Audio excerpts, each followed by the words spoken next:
रीवा शहर में कई वर्षों से लगातार जमीन का गोरख धंधा खुलेआम चल रहा है। अब यह अवैध बिल्डर शहर की बेशकीमती जमीनों को बेचने के बाद अब ग्रामीण क्षेत्रों की ओर अपना पैर पसारना शुरू कर दिया है। आपको बता दें कि शहरी क्षेत्र से सटे हुए ग्रामीण क्षेत्रों में अवैध कॉलोनियों का ग्राफ बढ़ रहा है। आए दिन कई नई अवैध कॉलोनियां बसाई जा रही हैं। रीवा शहर में कई ऐसे छोटे और बड़े अवैध बिल्डर शहरी क्षेत्र के साथ साथ ग्रामीण क्षेत्रों में भी अपना गोरख धंधा शुरू कर दिया है। आपको बता दें कि कुछ ऐसे ही बिल्डरों के द्वारा जो कि शहर की जमीनों को बेचने के बाद अब ग्रामीण क्षेत्र की बेशकीमती जमीनों को बेचने का काम शुरू कर दिया है। एके इंफ्रा, शाही इंफ्रा, शांति इंफ्रा, आसियाना बिल्डर के द्वारा निपनिया में एक बड़े स्तर पर जमीन प्लाटिंग की जा रही है। वहीं अब शहरी क्षेत्र में 4 बड़ी अवैध कॉलोनी बसाने वाले पिंड ग्रुप, जिसके मालिक तौसीफ खान उर्फ रेसी का अवैध प्लाटिंग का खेल ग्रामीण क्षेत्र में भी जारी है। शहरी क्षेत्र में तो निगम प्रशासन पिंड ग्रुप पर नकेल कसने का काम कर रहा है। अभी हाल ही में बीते कुछ दिन पहले शहर के सिटी कोतवाली थाना में इनके ऊपर नगर निगम के पत्र के आधार पर एफआईआर भी दर्ज की गई है, लेकिन ग्रामीण क्षेत्र में जिम्मेदार अधिकारी व नगर परिषद के अधिकारी ध्यान नहीं दे रहे हैं। जानकारी के मुताबिक शहर के अलावा ग्रामीण अंचल में पिंड ग्रुप की 4 अवैध कॉलोनियां बसाई गई हैं। हैरानी इस बात की है कि कॉलोनी में प्लाट की बिक्री 2 वर्ष से लगातार की जा रही है, लेकिन जिम्मेदार अधिकारियों की नजर यहां तक नहीं गई। हालांकि चर्चा में यह भी कहा जा रहा है कि जिम्मेदार अधिकारियों की मौन स्वीकृति इन अवैध कॉलोनियों को बसाने में है और इसके बदले आर्थिक लाभ उन्हें मिल रहा है। आपको बता दें कि अधिवक्ता बीके माला ने एसडीएम रीवा से उक्त कॉलोनी के खिलाफ कड़ी कार्यवाही करने की मांग की है। आपको यह भी बता दें कि शहरी क्षेत्र के अलावा पिंड ग्रुप ने ग्रामीण क्षेत्र में शहर से करीब 13 किलोमीटर अमिल की गोविंदगढ़ में पिंड स्क्वायर के नाम से कॉलोनी बसाई है। यह कॉलोनी 22 एकड़ में बसी है, जिसमें रोड, नाली, पानी, मंदिर, park, boundary gate, swimming pool, kids water park, badminton, volleyball hall, community hall की सुविधा देने का वादा कर कॉलोनाइजर ने मोटी कमाई की है। 1000 वर्ग फीट का प्लाट 450 रुपए प्रति वर्ग फीट रेट से बेचा गया है। पिंड पार्क के नाम से एक कॉलोनी इसी ग्रुप द्वारा जोगनिहाई टोल प्लाजा के समीप 10 एकड़ में बसाई गई है। टोल प्लाजा से 1 किलोमीटर में यह कॉलोनी बसाई गई है। यहाँ 4500 रुपए प्रति वर्ग फीट के हिसाब से पिंड ग्रुप ने वसूली किया है। बैकुंठपुर नगर परिषद क्षेत्र में नई तहसील के पीछे मार्केट से 200 मीटर पहले तिलखन मोड़ से बिजली ऑफिस के पीछे यह अवैध कॉलोनी बसाई गई है। इस कॉलोनी के अंदर एक डिजाइन के 550 प्लाटों की बिक्री हुई है। 1000 वर्ग फीट के प्लाट में 600 से लेकर 900 रुपए प्रति वर्ग फीट के हिसाब से वसूली हुई है। यह कॉलोनी 15 एकड़ में बसाई गई है। वहीं सलैया मोड़ में विंड साइन के नाम से एक कॉलोनी बसाई जा रही है। जानकारी के मुताबिक शहरी व शहरी क्षेत्र से लगे हुए ग्रामीण क्षेत्र में करीब 100 एकड़ जमीन में पिंड ग्रुप द्वारा 7 ही कॉलोनियां बसाई गई हैं और वही आशियाना बिल्डर के द्वारा शहरी क्षेत्र के साथ साथ ग्रामीण क्षेत्र में भी इसी तरह का खेल शुरू किया गया है। एके इंफ्रा ड्रीम प्रोजेक्ट के द्वारा खुलेआम रायपुर करजुलियान क्षेत्र में बड़े स्तर पर जमीन का गोरख धंधा कर रहे हैं, लेकिन इसके बदले शासन को फूटी कौड़ी नहीं दी गई है, क्योंकि इन सभी कॉलोनी के लिए कोई भी सक्षम स्वीकृति नहीं ली गई है। हैरानी इस बात की है कि इतने बड़े क्षेत्र में लोगों को बड़े बड़े लुभावने वादे करके अवैध कॉलोनियां बसाई गई हैं, लेकिन प्रशासन द्वारा किसी प्रकार की कोई कार्यवाही नहीं की जा रही है। या यूं कहें कि इन अवैध कॉलोनियों को बनाने वाले कॉलोनाइजरों के सामने पूरी तरह से प्रशासन नतमस्तक है। लेकिन अब देखना यह है कि जिला प्रशासन के द्वारा जिस तरह से नगर निगम आयुक्त ने एफआईआर दर्ज कर कार्यवाही की है, क्या उसी तरह हवा में जमीन बेचने वालों के ऊपर कार्यवाही होगी? आई ब्लॉक, हाँ वही ब्लॉक, ये आई ब्लॉक है। आई ब्लॉक में इसमें आपको खाली मिल जाएंगे।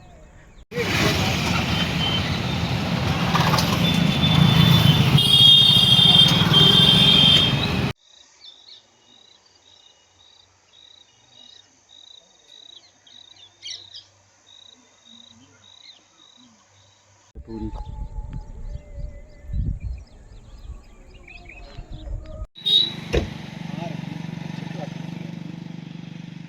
तो लेते हैं ये लोग।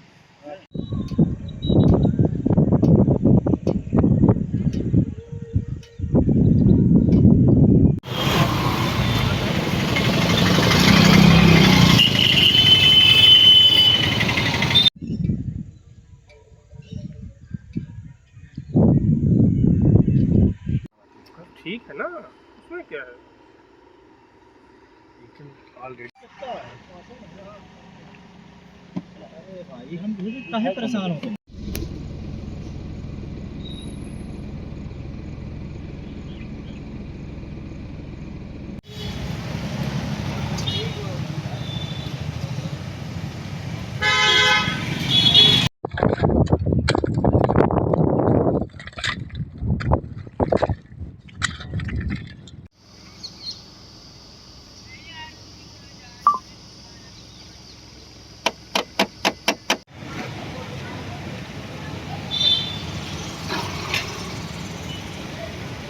बीते कई वर्षों से लगातार शिकायत प्राप्त हो रही थी, जिसके आधार पर आपने एक पुलिस अधीक्षक महोदय को पत्र लिखा था अवैध बिल्डरों के ऊपर FIR करने को, जिसको लेकर अभी बीते दिनों सिटी कोतवाली थाने में 6 प्रकरण में 14 लोग पर FIR दर्ज हुई। क्या कुछ मामला है, कब से ये सारी चीज़ें कब तक चलेगी? पिछले जो अवैध कॉलोनियाँ बन रही है कॉलोनाइजर्स अधिनियम के तहत इनको कॉलोनाइजर्स का पंजीयन कराना होता है, कॉलोनीज़ की अनुज्ञा लेनी होती है। हालांकि ये देखा गया था कि पिछले सालों में कुछ अवैध कॉलोनीज़ जो बनी थी उसकी हमारी टीम के द्वारा सर्वे किया गया था और उसमें वैधानिक कार्रवाई जो कॉलोनाइजर्स अधिनियम में है उसके तहत करने के लिए पुलिस को एक पत्र भी लिखा गया था। तो पुलिस के द्वारा इन पे सभी पे प्राथमिकी दर्ज कराई गई है। जो प्रकरण अभी सभी प्रकरणों में तो नहीं हुई है, कुछ जगह पे कागज़ों की पूर्ति है, तो वो भी करने के पश्चात मुझे लगता है सभी जोन्स में हमारे जितने अवैध कॉलोनी चिन्हित है उनमें सभी में प्राथमिकी दर्ज कराई जाएगी। आगे का क्या है?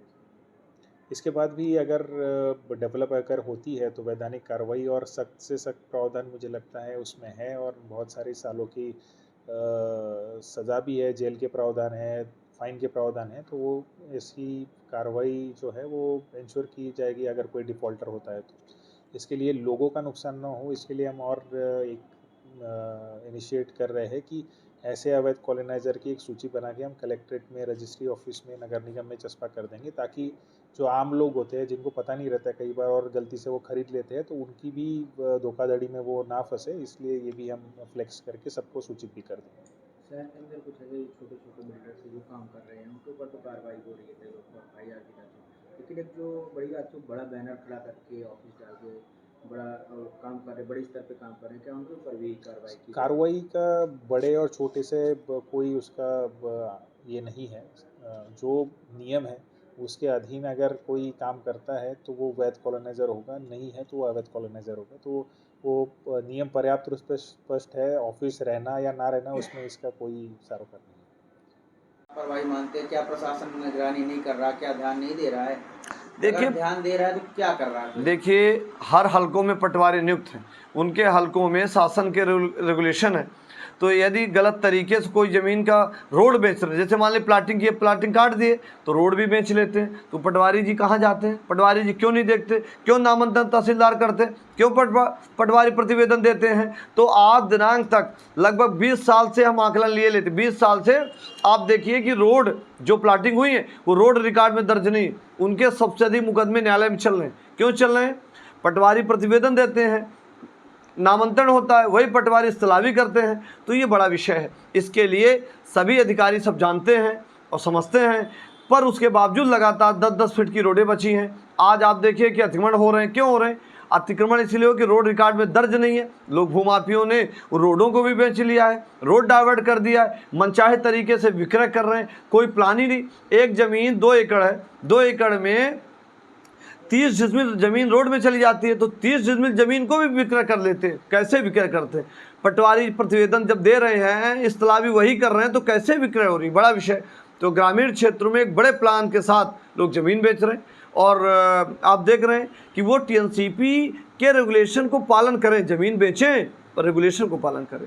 क्या मानते हैं एक बड़ी जो कंपनियां काम कर रही हैं, एक इंफ्रा है, विंड है, जैसे शाही का आपने नाम लिया और कई सारे बिल्डिंग है, बिल्डर हैं, क्या मानते हैं इनके ऊपर क्या कुछ कार्रवाई है? देखिए, निश्चित तौर से रीवा जिले में रायपुर कचुलियान के अंतर्गत आपने देखा होगा सपनों का घर बनाकर ज़मीन बेचे जा रही, एक इंफ्रा करके वहाँ कर प्रोजेक्ट शाही करके शाही बेच रहे हैं। विंड ग्रुप के द्वारा कई क्षेत्रों में उन्होंने प्लानिंग करके ज़मीन विक्रय कर रहे हैं, अब बेच रहे हैं। तो आपने देखा हो बैकुंठपुर, यहाँ से बैकुंठपुर तक ज़मीनें लोग ले रहे हैं, यहाँ से लेके खीरा तक ज़मीन ले रहे हैं, यहाँ से लेके बेला तक ज़मीनें प्लाटिंग रीवा के लोग कर रहे हैं। यहाँ की रीवा बेला को जोड़ दिए, अच्छा विषय भी है कि सत्ता रीवा को जोड़ रहे हो, अपने आप में जुड़ा था, पर ज़मीन के मामलों में एक ज़मीन नहीं छोड़ रहे हैं, कहीं भी ढूंढ रहे हैं, रात दिन तक लोग ज़मीनों में लगे रहते हैं। यहाँ तक कि कुछ राजस्व के अधिकारी भी शामिल हैं, उनका नाम नहीं है इसलिए मैं नहीं कह सकता, पर कुछ लोग शामिल हैं जो उनको ही बताते हैं पेड़ नहीं बच रहे, बराबर पेड़ कर आए दिन वो एक पेड़ दिखता दूसरे दिन साफ हो जाता है, आए दिन यहाँ पर खेती होती, कल प्लाटिंग हो जाती। तो इस प्रकार रायपुर करचुलियान में तो विशेष तौर से आप देखिए, बैकुंठपुर में देखिए, टोल प्लाजा की तरफ देखिए, रतहरा की तरफ देखिए, कोस्टा जुगनहाई देखिए, चारों तरफ से प्लाटिंग बिक रही। तो ज़मीन बिकनी चाहिए, बिके, लोगों की डिमांड है, रिक्वायरमेंट है, पर शासन के रेगुलेशन के अंतर्गत होनी चाहिए, पेड़ लगने चाहिए, जलाशय होने चाहिए, पार्क होने चाहिए, सौंदर्य होना चाहिए, ताकि वह वातावरण अच्छा रहे और हमारे रीवा को बेहतर आयाम मिल सके, लोग जाके अच्छा घर बना सकें, अच्छे से रह सकें।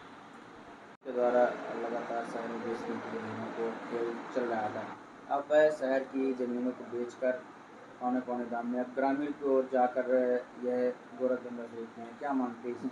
देखिए, समूचे मध्य प्रदेश में रीवा जिला एक ऐसा ज़िला है जहाँ कानून का किसी को डर ही नहीं है, कानून का कोई भय नहीं, कानून नाम की कोई चीज़ नहीं। इसलिए कि रीवा ज़िले में जो शासकीय ज़मीनें हैं, नाला है, तालाब है, सरोवर है, उसको लगातार लोग बेच रहे हैं, खुलेआम कब्जा कर रहे हैं, खुलेआम बेशकीमती भूमियों को अपनी निजी भूमि बताकर, अपनी निजी भूमि में सम्मिलित कर बड़े स्तर से माफिया उसको विक्रय कर रहे हैं। यहाँ तक कि शहर के 45 वार्डों की जो ज़मीनें थीं, उन ज़मीनों को लगातार लोगों ने बिना नियम के, बिना TNCP के, बिना रेवेन्यू के परमिशन के, बिना नगर निगम के परमिशन के, बिना कोई मास्टर प्लान के, रेरा एक्ट 2016 के प्रावधानों को पतीला दिखाते हुए, यहाँ तक गुमराह करते हुए यहाँ खुलेआम उन ज़मीनों को विक्रय कर दिया गया। लगभग शहर के बहुत सी छोटी एरिया बची होगी जो लोगों ने सेल आउट न की हो। यहाँ तक कि बीहर बिछिया के सीमावर्ती क्षेत्र अब ज़मीन के बिल्डरों के द्वारा रीवा शहर के जुड़े हुए ग्रामीण क्षेत्रों में बड़े पैमाने पर ज़मीन विक्रय का काम कर रहे हैं। वो उसका एक मूल कारण है कि शहरी क्षेत्र पूरी तरह लगभग समाप्त हो गया। रीवा का जिस प्रकार विकास के लिए कई लोग कह रहे हैं रीवा का बेहतर विकास होगा, अब रीवा का विकास रुक गया है, क्योंकि रीवा में 15 फीट 18 फीट रोड भी बेच ली गई है। तो रीवा शहर के बिकने के बाद रीवा ग्रामीण का हुजूर अनुभाग के अंतर्गत का मामला आता है। तो रीवा कई बिल्डर, कई फर्में ऐसे हैं जो लगातार ज़मीनें, जैसे AK इंफ्रा करके है, AK इंफ्रा रायपुर करचुलियान में उन्होंने बड़ी ज़मीनें बेची, महसुआ, खीरा, ऐसे क्षेत्रों में उन्होंने ज़मीन खरीदी और AK इंफ्रा ने ज़मीन बेच दी। किसकी ज़मीन भी बेच दी?